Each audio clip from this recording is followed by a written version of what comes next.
یہ ہے کلر سیدہ راولپنڈی کا محنت کش مہربان حسین۔ قدرت نے مہربان ہو کر اسے بیٹے سے نوازا، لیکن پیدائش کے صرف 14 گھنٹے بعد ہی بچے کو بے نظیر بھٹو ہسپتال سے اغوا کر لیا گیا۔ والدین نے ابھی اچھی طرح سے اپنے جگر گوشے کو دیکھا بھی نہ تھا کہ انہیں نومولود کو ڈھونڈنے کے لالے پڑ گئے۔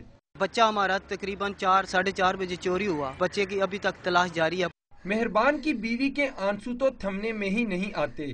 دکھیاری ماں کو کیا پتا تھا کہ حفاظتی ٹیکہ لگانے کے بہانے آنے والی خاتون اس کا جگر گوشہ ہی غائب کر دے گی۔ 21-22 سال کی عورت تھی، کہہ رہی ہے میں ڈاکٹر ہوں، بچے کو حفاظتی ٹیکہ لگوانے کے لیے لے کے جا رہی ہوں، وہ ایک دم سے غائب ہو گئی ہے۔ پولیس نے بچے کے اغوا کے معاملے کی تفتیش شروع کر دی ہے۔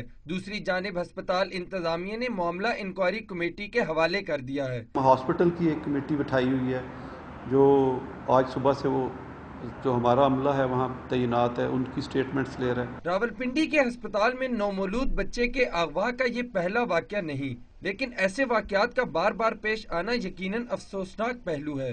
ہسپتالوں سے نومولود بچوں کا اغوا ایک سنگین جرم ہے۔ اس کا اصل دکھ صرف وہی سمجھ سکتا ہے جس کا جگر گوشہ اس سے جدا کر لیا جائے۔ ان وارداتوں میں ملوث مجرموں کو کڑی سزا دے کر ہی ایسے جرائم کی روک تھام ممکن ہو سکتی ہے۔ کیمرہ مین چنگیز چودھری کے ساتھ یاسر ملک، ڈان نیوز، راولپنڈی۔